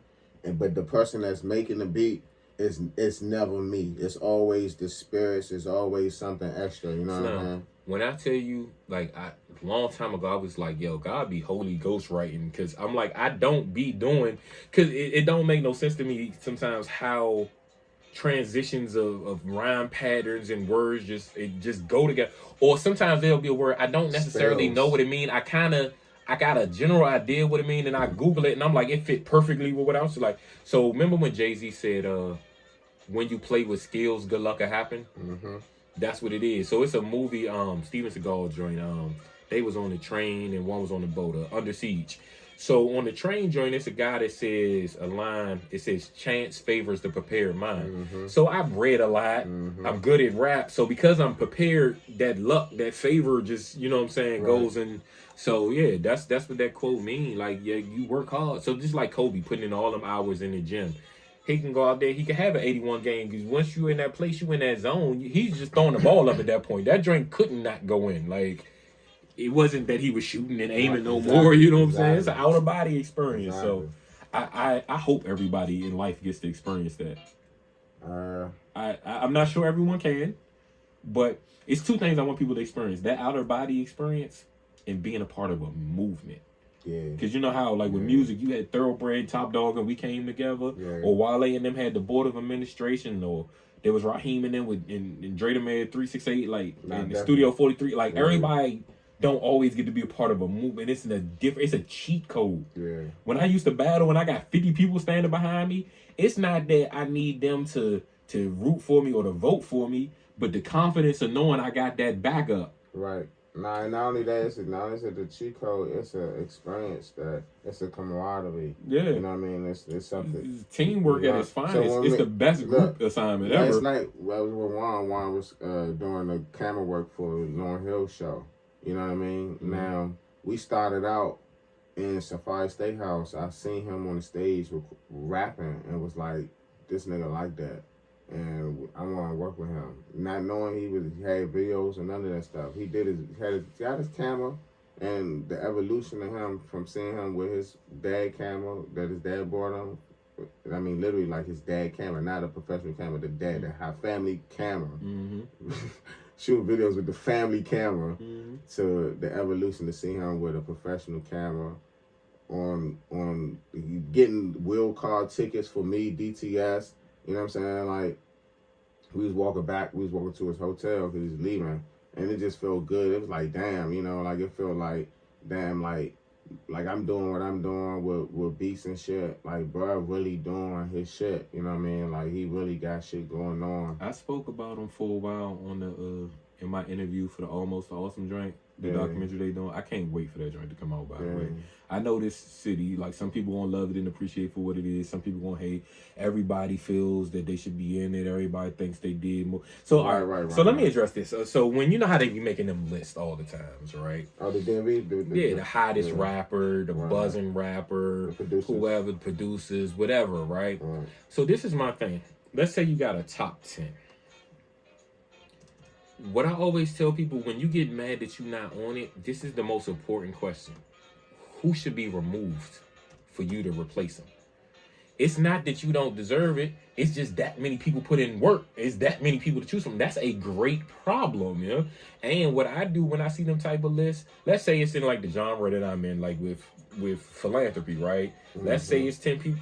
Just because I think I'm out here working and doing, don't mean 10 other people ain't doing it just as big or bigger. You know what I'm saying? So what I'm going to do is I'm going to now follow them and look into what they got going. I'm going to collab with them. I'm going to link with them. I'm going to go support them. You know what I'm saying? Like, that's what I think should happen with them lists. Like, if you see it's 10 other producers on there and you ain't make it, or you're ranked number 8, I want to know what them other 7 people doing. Like, where they at that people, they so visible that people see them. Like, where they doing they beats to, who rap on they beat. You know what I'm saying? Like, I look at it as a studying moment. You know what I'm saying? Of course, everybody feel like they the best at what they're doing. If you putting in real effort, you should. You know what I'm saying? So that's how I be feeling about them. So listen, the list, I love the list. Because if I ain't on the list, it made me step up. Some years I went on. Some years I went on the list with the producer job. For a lot of years I went on the list. The last few years I've been on the list. Right. You know what I'm saying? Like, because I gotta step it up. But then that is 2 questions too. Was it a step it up thing, or was it get out and be seen more too, or both? Right. It's both. Right. You gotta get out and be seen, but you also gotta have heat. If I don't have heat, I can't get out and be seen with the same beats I already had. I've seen people beg for an opportunity, get the opportunity, and then drop the ball. Like, I was at a joint one time. We was at Georgetown, and Wale was speaking, right? And there was a rapper in the crowd, and pressed, like, we at Georgetown University, he pressed Wale, like, he raised his hand like he had a question. Right. Stood up, then was like, can you listen to me rap? Then the dude rap, but he ain't crush it. So I'm just like, you got the opportunity. Right. You know what I'm saying? So sometimes, like, you got to be prepared. If you're going to bug people like that, you got to be prepared, man. Like, I've seen so many times where people weren't prepared. I was at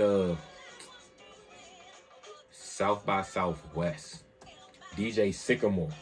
Remember, he used to put out them instrumental joints. Yeah, Sycamore like that. I met Sycamore a long time ago at the Legend when Dre All Day in the Paint was having his open mics. But he did some event on like a Saturday. You know how they had the A&Rs come and you pay to go to the event, but a lot of people don't be wanting to pay to go to the events. Oh, it's BS, it's a scam. I said, whatever. At the end of the day, he gonna be in the room.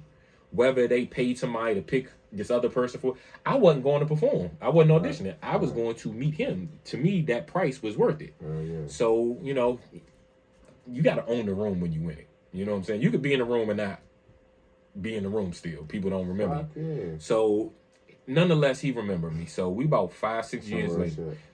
No, 3 years later, Wale put out the Back to the Future mixtape with Ninth Wonder. And on the song, Wale shouts, on a song called 5 Minutes with Skyzoo, Wale shouts me out, Sycamore, UCB. I say something to Sycamore on the MySpace. I was like, yo, I don't know if you heard this song, but Wale mentioned you and y'all fantasy football. So this is my second experience with him. 3 years after that, we at South by Southwest. Introduced myself, Sycamore, like, I remember you. Right. He was like, you trying to perform? You know, I don't got no song. I ain't trying to perform. Right. But I'm with lyricist, K Betta, Rada MC, Proverb. What kind of beat you want this to be? I want it to sound like... What tempo? I just need no tempo. You know, I always want the Lil Wayne tempo. Like, the... What's the song on the Carter 2? The Receipt. I got to hold on to my receipt. That's like, I think the Carter 2 is the greatest Lil Wayne joint. Like, y'all don't be knowing. Y'all be picking the Carter 1, and it's the Carter 2 all the Carter 2 is always the best. It is the Carter 2. The production on that joint is ridiculous. The mob, the fly in, fly out joints. The Gilly. All that. Yeah. If you listen to the Gilly. Shooter, all of them joints, I'm not going to address that. I heard you, and I kept going. If you listen to Receipt right now, you'll see what I'm talking about. Play Receipt. I love the fuck out of Lil Wayne, dog. He's the best. But I never say when nigga don't get influenced. Nigga, Lil Wayne from 500, Lil Wayne from the squad up. That's when you can tell when he got Gilly came into the Lil energy. From squad up. But Lil Wayne's the type of person like me. You show me something, nigga, I'm gonna take it. Don't get mad. I did be better at it. Yeah, I mean, Kobe I did mimic it to Michael SJ. Jordan and did I did it to SJ. SJ had the. I did it to you and SJ. I came out. I used to rhyme like AZ. And Perez and everybody else did it too. We changed everybody's style up. Like Slim, I used to rhyme like AZ. Yes, bro. The same fabulous rhyme 3 times a 2-bar rhyme pattern. Six this shit up. Watch this. I'm gonna rap 6. I'm gonna rap 6 words. See if you can do this. But at first you had that freeway pattern, but it rhymed more. I was just like, yo, I can't leave a bar off that don't rhyme and come back, but that joint work when y'all do it. I was just like, yo, that joint, I was like, yo. So that's that from freeway. I was like, yo, but like that's what I'm saying. So that's why all of us have, or any newer artist has the advantage of becoming the best rapper of all time, because you got everybody before you to mimic and study from. You know what I'm saying? Like, we had Scarface and Pac and Biggie and M and Nas and AZ, Jay-Z. Like, why can't we be better than them? You know what I'm saying? We can borrow from them all. But yeah, when we got to the South by Southwest joint, Sycamore let them perform. He's like, you want to drink? I don't drink. I'm like, so I don't need nothing, but I'm giving my favors to the peoples. You know what I'm saying? But all because I paid that $50 or whatever to see him at the Legend. Like, stuff pay off down the line, man. It really do. Just like it's artists that I bought their project just because of their approach. So, like, if you go to a car dealership, you want to buy a car. Oh, yeah. You want to buy a car. So, if you stop me, you got my attention, and you want to sell me a CD, I'm like, okay, but sell me the CD. Please sell it. I'm already stopping. I'm going to buy it because I know how much it costs to record. I know that. You could be out here selling drugs, you selling your CD. So, sell me the song. I asked this dude one time, I say, let me hear something. This back in the day when niggas walking around with CD players. He say, man, if you just play track 7, I guarantee you won't be disappointed. I said, bro, I got 2 problems. For one, why am I going all the way to track 7? What's wrong with number 1 through 6? And why ain't number 7 number 1 if it's that? Like, you need to start with that. And 2, why you not spitting for me on the spot when I asked you to? I ain't say freestyle. If I was Diddy, you would miss that opportunity. You wouldn't rap for me. You don't know who I know. I could make a call right now and be like, hey, yo, this you need a deal. Like, you know what I'm saying? So that same South by Southwest trip, you know who John Connor is? He had signed to Dr. Dre. A little bit. Right. So he was out there, had like 25 girls with him. He walked up to me. Everybody stopped because the girls got on like Hooter shirts that stopped the halter top, stomach out. No. So everybody stopping and noticed the girls. And right when you checking them out, he come out the cut with his CD. Hey, yo, check me out. I'm John Connor, blah, blah, blah. And I'm just like, okay, spit something for me. My man rapped at least 80 bars until I stopped him. And what stood out to me the most is he was from Detroit. So I'm like, did you fly these girls from home out here? Right. Or did you find them girls while you was out there and convince them to do this for you? Because either scenario is incredible. You spent money to get people to come from Detroit to Austin, Texas, or you got them out there and you talked them into doing it. So I don't know which one is more impressive, actually. The very next year, I'm looking at the Source or Double XL or something. That man was signed to Dr. Dre, and I wasn't even surprised because that approach was crazy and he was good. Right. You got my attention and you could rap. So I'm telling y'all, when y'all get these people attention, y'all better make sure y'all own the moment. You only fucking own the moment. You only get one shot, like Eminem said. Don't waste my time. He tuned into what this guy doing with this chopping over here. Like, I don't even know what part he taking. We won't see though, man. I love the process, young. Like, I love watching the beat being made. I love being in the studio. I don't care if I just like being in people's studio sessions. Like, I don't ever feel like writing, so I might not ever be in the studio myself. But listen, being in the studio is a process. But that's what I was saying about the vlog era. Fans. People forget the word is short for fanatic. People want to be all in your business. They want to be nosy. And if you an industry artist, if you don't tell them your business or show them, they gonna go to the shade room and find it. And that ain't where you want them to get it at. You know what I'm saying? Like, I'd rather you know my business because I told it to you than you listening to some gossip. Yeah. So I remember when Wale put out the Ambition album, and he was like, putting out little videos of the process. Like, you want to see people on the tour bus. You want to see the studio. You want to see that they was collabing with this other industry artists. Like, artists share stuff, man. Go live. The behind the scenes footage. All that, man. And don't ever think just because a post got 2 likes that only 2 people seen it either, man. People be seeing stuff. Hell yeah, they be saying shit. They be stealing it. That's why they don't like it.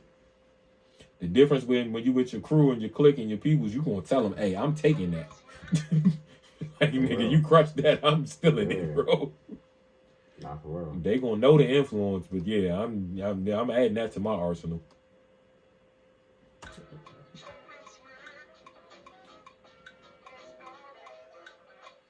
Dog, I don't even be... Yeah, it don't even be mattering to me what they be saying. That's just be... So, T2 was helping my stepson learn how to... It's like, this is the thing. When you can call your friends for stuff like that's positive, the same way you used to call them for detrimental things, it means so much more. So, my stepson took a class at the Apple Carnegie Library. They taught him how to make beats on GarageBand on the iPad. You know what I'm saying? So then I had T2 come over. Man, this was the most beautiful scene. They was upstairs in the living room on the couch. 2 sitting there making a beat. DJ right next to him making a beat. They just rock. I was just like, yo, this it, man. So, like, them attachments, them be the moments, young. Like, that's mentoring without even mentoring. You know what I'm saying? And you giving a kid a way out. DJ ain't somewhere right now trying to get a free car. Hell no. You know what I'm saying? He in college now, but in your spare time, you try and make beats. So, you know what I'm saying? So, like, it be easy ways to influence people. But, yeah, I'm about to... Y'all gonna have to watch this process.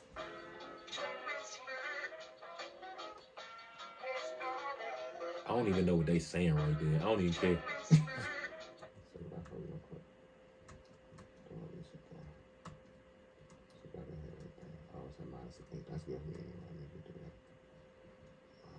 And I'm so nice, young. You so nice. Might do something else with this beat, man. Maybe I will rap on it, but get a feature. Maybe I'll give somebody a chance in an open verse situation. Maybe. Maybe I'll feature on their song. This beat might be yours. Maybe. You know what? Follow T. What's your Instagram? To his district. I know this. I wanted you to tell. Oh, I'm sorry. I know what it is. I follow you in real life. 2 is district. TWO is district. Follow him. Subscribe to his YouTube channel, because we're going to figure out what we're going to do with this beat. Y'all don't know that y'all want it yet.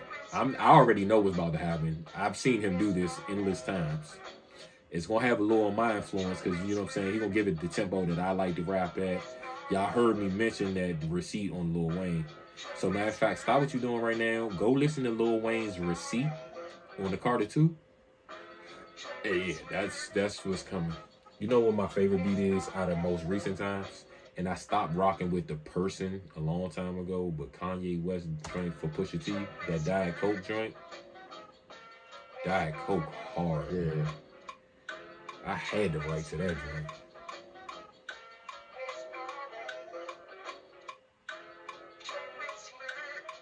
Why I say sound like she's saying jumping slick was my movement?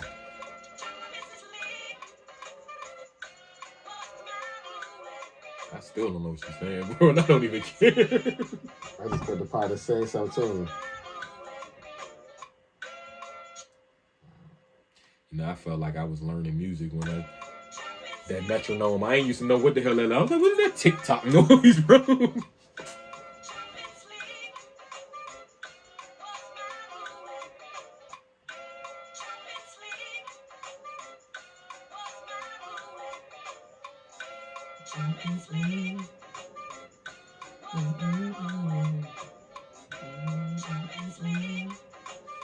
Feel like I'm in the basement. Big Tigger about to step in the booth. I just watched that Rap City documentary too. That joint tough. Shout out to my man Joe Cleasy. Joe who? Joe Clay. Oh yeah. No, Joe Clay, my man. That's somebody who I met with being a radio station. That's my man. Joe Clay, one of them. Joe Clay make beats. Y'all not even you, hip. Y'all better get hip. That's my man. I never understood why people ain't try to do songs with radio personalities or club DJs. Like the ones that make beats, why wouldn't you want to? Like that just seemed like an easy cheat code to me. Niggas is egos. Man. People don't even be knowing how talented them radio personalities are. You gotta think a lot of them wanted to be rappers or do music too. DJ Heat can rap. Poet can freestyle. Big Tigger was clearly doing the basement joint. Joe Clay. I better stop playing.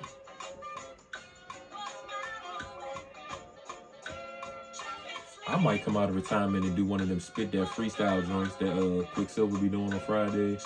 Cause I just be looking, I be like, everybody ain't that lyrical. Some of them was good. Some of them was like, That's why I mean, that shit ain't up rapping again. She just like, yeah. You want to hear something? I be talking that shit on this album though, dog. I'm talking some shit on this album. Like. Look, I started to write something the other day. It's funny because you had said 3-0 Black earlier, right? So, how I do it? Like, you know how everybody always on a DC, Maryland, whatever thing. So I said, how I say this joint? I said, let's take DC and Maryland and we go rap. Let's say it's myself versus 3-0 Black. He spit, I spit, and when we both done, even if I take an L, they gonna say 301. Stop playing with me, boy. Do this, man. Do this. I'm about to come back, man. I'm about to come back. They got me messed up. Man. I'm still good for a bar 4, man. Nah, you definitely good for it. You only good if you only ain't good if you don't do nothing. That's crazy how that's such a different beat. Alright. You know, the person I noticed is almost as if he didn't want to be sampled because he put so many sounds and stuff, even though he's been sampled. Stevie Wonder, young, like, he's played so many different instrumentals. Just like, leave my shit alone, bro. Yeah. You gotta know how to do it. I ain't trying to get this because it's too simple right here. No, that's fine. I don't need to make a water dance. You know what I'm saying? That shit gonna do the whole jump.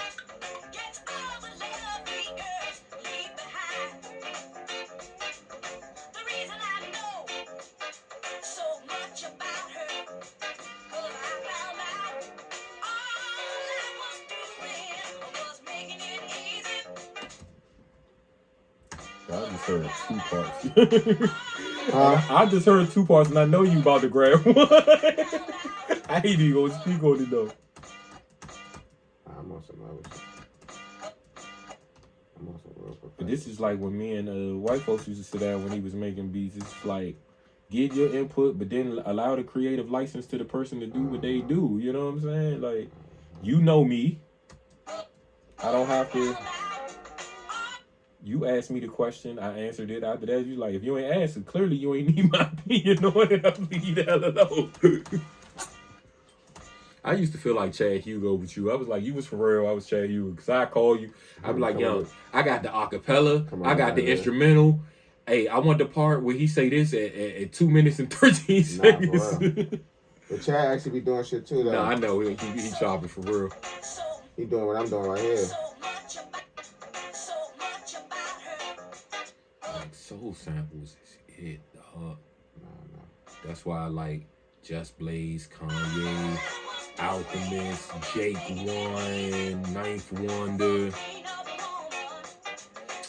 You know what my favorites was? The Heatmakers. Them was one of my favorites with that Dipset run in 03. Mm-hmm. Definitely.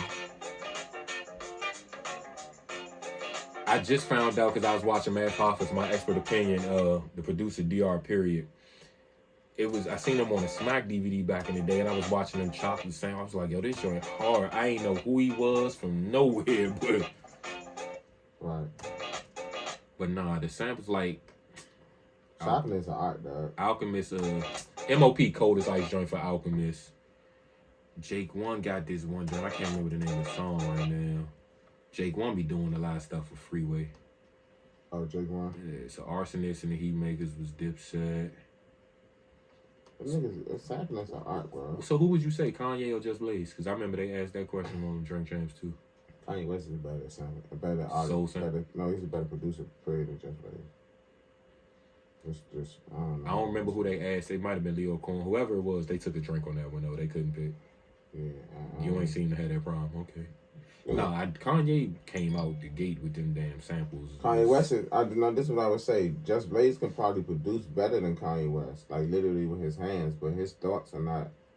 Even if Kanye West can pay somebody else to come with some shit, it's like Kanye out the box with it. Nigga, you ain't. Yeah, I hate when people be like, oh, like even they say with Drake, it's like, oh, he got writers and shit. Yeah, but he decided to use the shit. You know what I'm saying? He put it together the way it needed to line up. And not only that, he decided to use it. Like, you know what I mean? Like, none of my thoughts are ours, dog. You know what I mean? It's just only. The funny thing is, I feel like the whole music industry got ghostwriters. I don't think people understand. There be teams of, like, Styles P and Jadakiss ain't writing them back and forth joints without giving each other some of each other's lines. You know, it's just not possible, dog. Like, It's really not. If me and you do a back and forth, a 4-bar trade-off, we're going to give each other a suggestion, even if we don't take it. Like, because I wasn't done my thought at 4 bars. You know what I'm saying? So I'm telling you what bar 5 is that could segue into yours, and then you do the next 3 or whatever. I told you like the answer again. Yeah, I mean, I've given plenty of people bars. You know? Like, so if you in the studio, that moment that they got, they don't even necessarily have writer's block. They just thinking for a moment. You just hear something, you might as well give it to them because you can't use it because you're not making a song about that. You know what I'm saying? Exactly. Everybody got a ghostwriter, bro. I'll take a bar. Like, they not writing your whole joint. I'll take a bar. I don't give a fuck. I'll take a bar. You can say you did that for me. I don't mind. I mean, to be honest, I swear I don't mind. I probably haven't, but it's not to say I wouldn't. I'm normally at home by myself when I write. So nobody has a chance to give me any input. I'm taking a bar. I mean, I'm not about to spit a whole 16 somebody wrote, but a bar is a half a line that's not ghostwriting, man.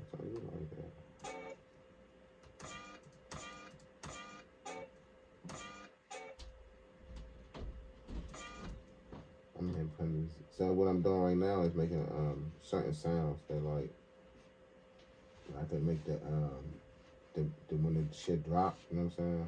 Mm-hmm.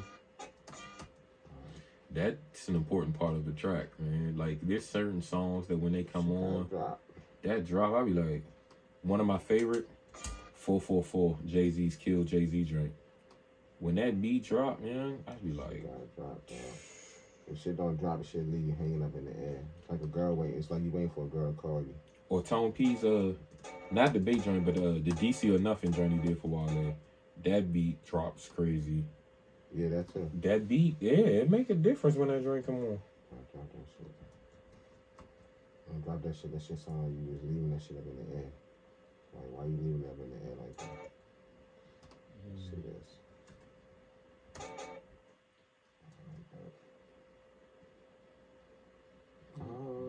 What? This really, I'm stressing the beat right now. I'm stressing the sample to make it. Oh, I've played around on the GarageBand. I know. Like once you do like so, like how you started making beats because you couldn't afford to pay for them or whatever you couldn't find the sound you wanted. You made it for yourself. The same thing I've learned with editing video footage. Like you get the chopping when you ain't got nobody to teach you or you want to learn on your own. You figure it out. And fucking know it. So now I understand more than I ever did why the price is what it is for photography. Or like you want the picture turned around 3 hours later, but it ain't gonna look as good. Like I'm gonna give you your 3-4 days. I'm not rushing you for nothing. Like exactly. You're not paying for the parts you think you paying for. You're not paying the person for pressing a button on the picture. It's the editing. Same thing with footage and beats and it's the chopping. It's all that. That's why I know there's some producers that spend days just chopping the sample. Like what I'm doing right now. They just spend days doing minutes. I'm chopping this shit down. It's just about done for a while. Yeah, but the chopping is everything, dog. If you don't chop the sample right, shit gonna sound trash. But see, that's why people, when they be talking about people's price or whatever, like, you don't know the other work that goes into what I'm doing right now, people don't think that my head been down in this computer the whole time we've been talking since I've been talking because I'm really doing something. Like, it ain't like I'm just... Yeah, but that's just like I say, anything. Like, you don't know the work. And also, what people don't get is, what you're paying for, it don't matter how easy it is to that person. You paying for the fact that you can't do it. Exactly. That's the price. Because if you could do it, you would do it. You would not call me. Right. That's the price. You know what I'm saying?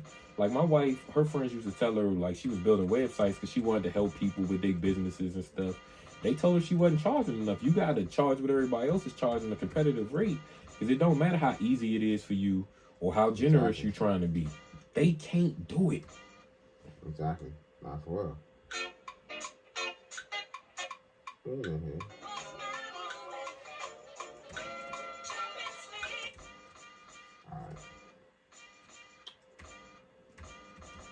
About to rap, y'all. I ain't rapping on how long. Y'all can thank T2 for this. I'm gonna use some real hip hop shit. You know, that's what I want. I can rhyme. I ain't Future. No, I'm done with that, man. You're talking shit. Oh, man, nah. Them hip hop joints, them soul samples make lyricists do them. Like, seriously, if you ever want to hear a lyricist go crazy, get them a soul sample. So when y'all wonder why they album don't got the verse that sound like when they in a cypher, it's because they couldn't clear the sample to put it on their album. That's the only reason. Right. You give somebody like J. Cole, Common, one of them type people a soul sample, it's a rap, man. Hell no, I really ain't doing shit. On a soul sample, everybody going on. This man really said, I frown my face up in Future. Trying to tell you, dude. I promise you, Yo, dude. that's crazy to me. I really believe it, though. I really do. I don't lie to you, bro. Like, I wonder why, though. Like, what did he... We was in the middle of a conversation. We was talking. We got interrupted. Yeah, that'll do it. I was just like, he had goals in his mouth. He was dressed a certain way. Like, yeah, if you interrupt me. Yeah, you're chilling, Future. My bad. I'll say no Future. In the future, other niggas playing football with your son. You funny as shit.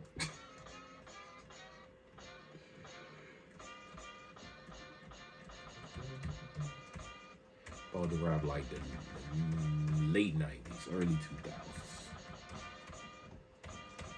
mid 90s.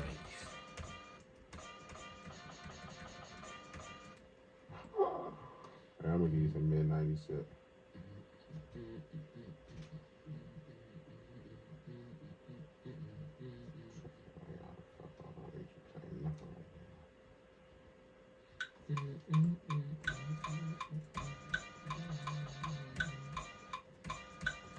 You feel like you got a signature sound?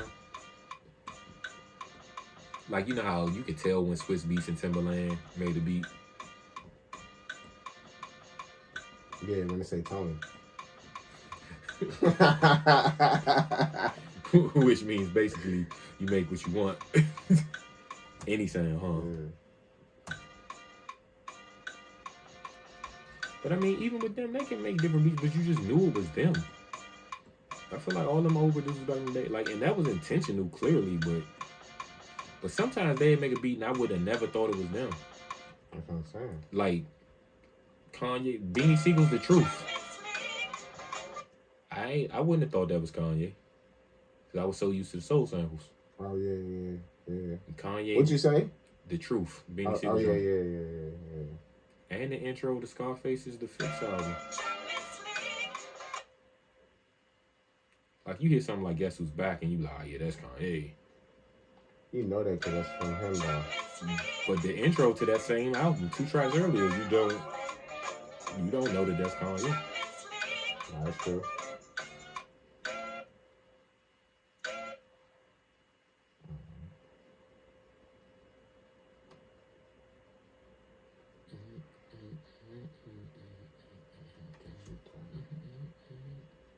Let's have some fun now. Oh, he said, let's have some fun, man. Let me do this real fast. It took too long. Doing something right never takes too long. You gotta factor in the fact that we was talking too. Nah, facts. You can clearly see my musical influence here. Shout out to Demont Pender on the Jay-Z joint. It says I'm rare. I'm well aware that I'm rare. I rap and I'm real. Give you some high, bro. Damn, so you want Lil Wayne? Definitely. He said definitely. Definitely. I'm a rap like Jay, but I want the Lil Wayne beat. Like, what's the Jay-Z joint with Lil Wayne? Not the Brooklyn, the Mr. Carter. Like, I love beats like that, you know. I like melodic and I like playful. I like the beat being playful, and I ain't gonna necessarily be playful with it. Right. Like, I feel like that's probably why people take away from Big Sean and Luda. They playing, and you don't realize them niggas really rapping. I know what you're saying. Yeah, I do that a little bit too. Same thing with Lil Wayne. Like, so what made Lil Wayne great, I think, is when he realized people like that freestyle sound, he just ran with it. He said, oh, this what y'all want? Oh, that's easy for me. I'm going to do this. Yeah. That's why he put out so many damn songs. Right. Lil Wayne's putting out work like Tupac was. Yeah, he was. Tupac probably the only person from back then that could have fit in that time. He just overrated. Tupac overrated. I'm sorry, that's how I feel. So, just yesterday, a Tupac fan post came across my timeline on Twitter, and it said, "What is his wordplay slick tight bars?" Right. Exactly. And he didn't do a lot of that, right?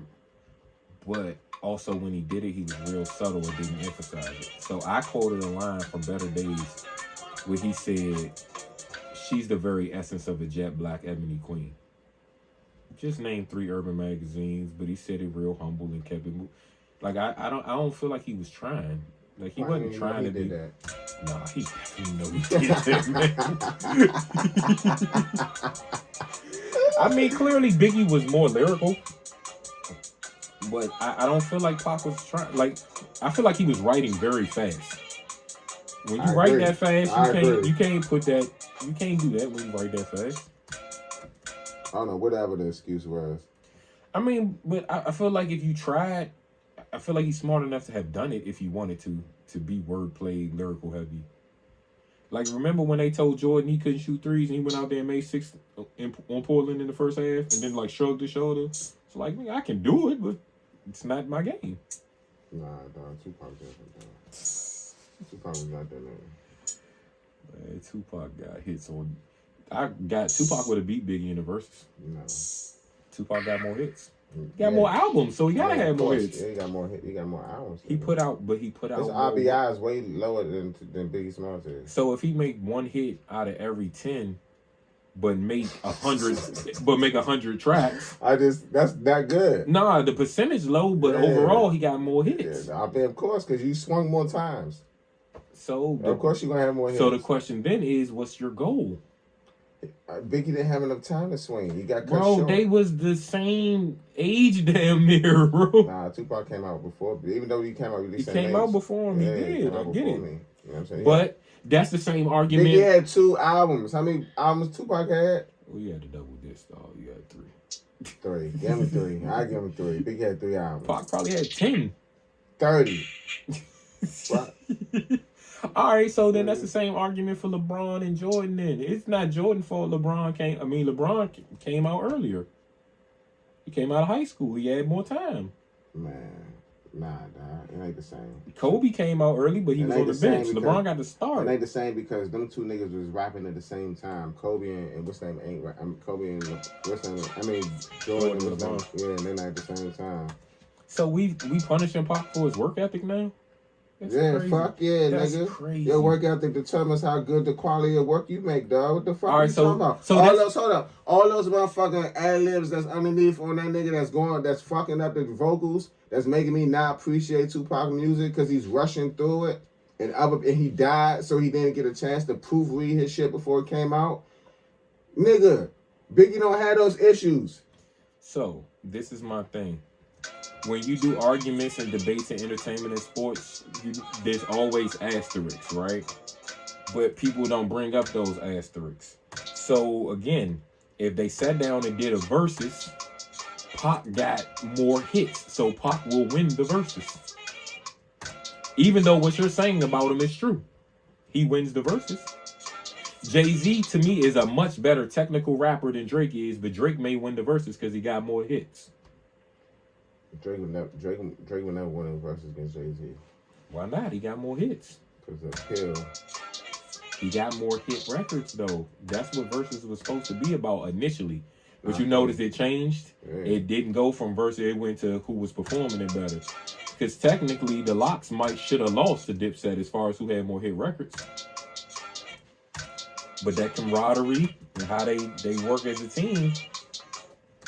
I don't know, bro. Dipset, you right. Yeah, you right. You right. How you say that? Yeah, the Locks. They perform more frequently together. It was good, but Dipset, if you breaking down hit records that Cam got, Jim got, like they should have won.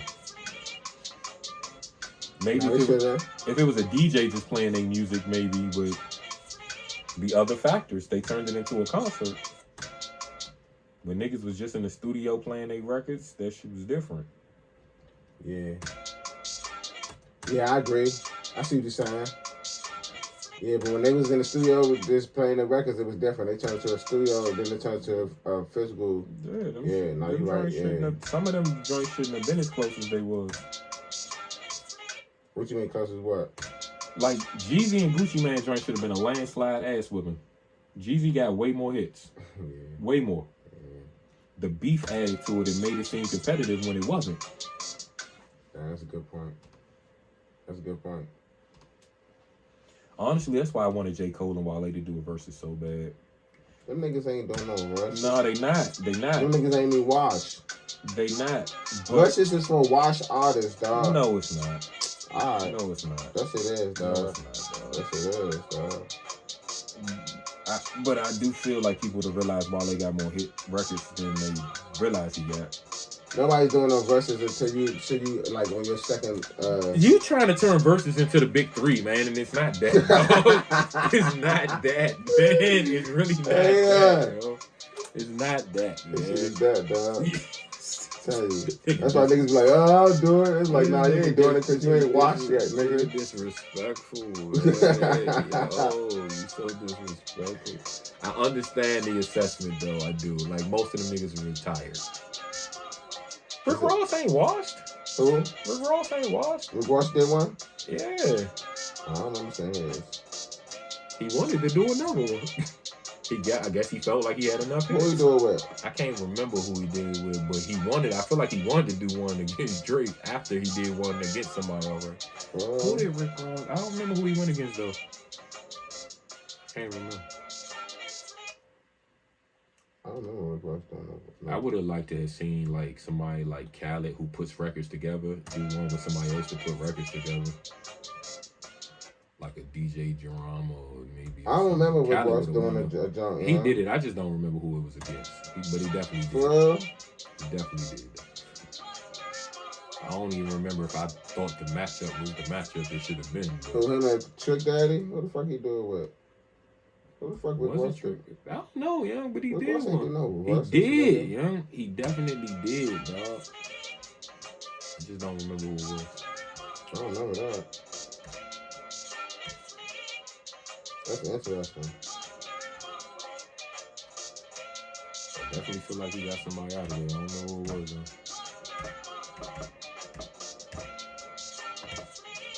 Nori was talking about he wanted to do one with Beanie, but he was trolling. You want to do it with who? With Beanie Siegel. I was like, Nori playing games. I do remember he was saying that shit. Man, he backed out of that quick. Yeah, nah, he said it on a recent joint that he was playing, though. Yeah, I think he said it when he did a new joint with Memphis Bleak. I know probably 2 songs Nori on in life. Yeah, like... It was Bang for TV and like the I'm a G joint. Nah, no, he got a couple joints. He got a few. On the run. All I remember is that I'm a G. I'm a G. That was my joint, yo. I like that joint. I don't remember that song. It ain't more than 5 joints I can do by now. Nah, he probably got 8. I give him 8 at the hardest. Beanie got plenty for me. They might not all even be hits, but just joints I rock with heavy. I love the Truth album. Yeah, the Truth. Beanie. I got a lot of my style from Beanie Siegel and Freeway. I don't feel bad saying it. That early 2000, that Rockefeller joint had influences all, man. Yeah, like, telling you. I know people who was influenced by Young Chris, Jay, Beans, Free. Right. Yeah, the whole label was getting it in. When I did a song with Freeway, I told him that. I said, nigga, I was in what's the name with you? In competition, feeling that nigga style. Huh? How you gonna beat me with a style that I made up? That's what Cassidy said in the freestyle. He said at the Freeway? Nah, Cassidy was probably talking to Murder Mook back then. Because Mook wanted to battle him. Cassidy did a freestyle on a Smack DVD. I think he was talking to Mook. Oh, okay. He said, how you gonna beat me with a style I made up? Cassidy's garbage. Back then he wasn't. Back then it was all the... So that's what I noticed with Philly freestyle battle rap niggas. It was always aggression. It was just delivery. Like, that's why I know I could have beat any of them back then. Whether it would have been Meek Mill, Cassidy, Joey Jihad, any of them, man. Like, because I can get aggressive like you can get aggressive, but can you do this wordplay? Right.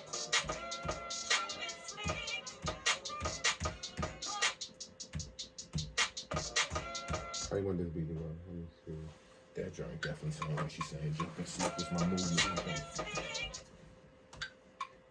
All you had to do was play the damn song, you would understood. But now it's like it's gonna go a whole nother.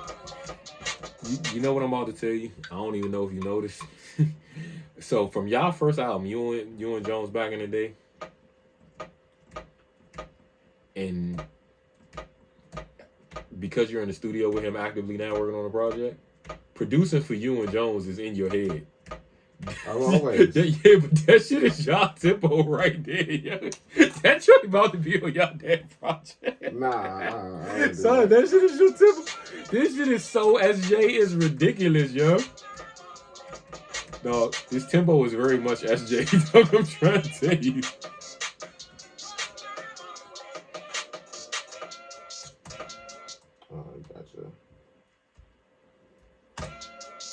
Cause it's laid back. Like that's him. Like this how smooth he is. This shit big laid back.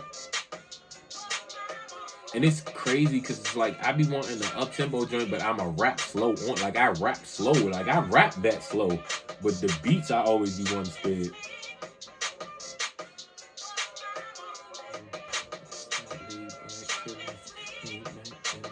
Like this, just you say a line, you pause, and they say like it's like you don't even rap consecutively. It depends on how you rap over it, because me and him got, so I don't use no pauses. That's the difference between me and him. I won't use no pauses on here. I don't want to do it. That's the difference with beats, period. People hear fast beat and think they got rap fast. When you can rap slow as shit, you hear slow joint, you can rap fast as hell. Not for real.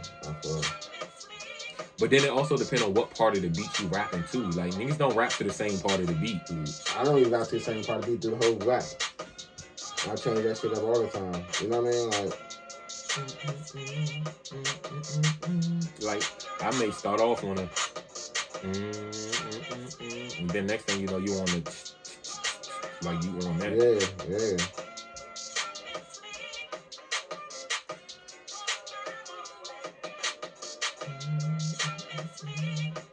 I'm gonna really have to look at the lyrics to see what she's saying right there, because I hear what I hear here. And that's the thing about that. You get to transpose this stuff, and then you say something, you will make a person hear what exactly you saying. She not even saying that. Because at first I thought it sounded like movement on the second part, but it's like she said, was my ruin. Like, that's doing whatever I did ruined me. But I really hear her saying jump and slip, though. Like, I'm out here popping off with everybody.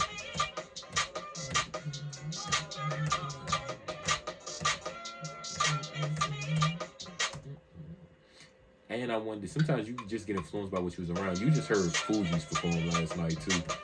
Like, it just mentally take you to how many mics did you rip on it? Like, something like that. Because when I used to freestyle, I used to sound vocally like who I just listened to before I went outside to freestyle with people. Yeah. Like, I didn't rap the way they rap, but my voice, like, I remember one time hearing Jadakiss. Like, I was rapping and I heard Jadakiss. And I'm just like, yo, I don't even rap like this nigga.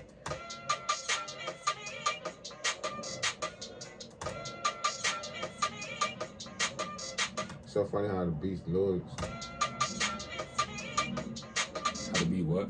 Little moments make you guys just like, it's like I'm doing it, I'm making it go tap tap, and then it's like, you know what I'm saying? This is late night riding the car music though. Like that's what you put it at. Where y'all put this 808 on it? Yo, me and white folks used to argue so much about beats because he loved hi-hats. Like, he loved them joints. And half the time I ain't want them on there, yo. And it's like, let me do me. I'm just like, yo, but I got what hi-hats do? Do this? The bones there. That's why I love hi-hats. Like, I love hi-hats. I'm gonna put this 808 on here. I'm about to come back surprised. I'll be back.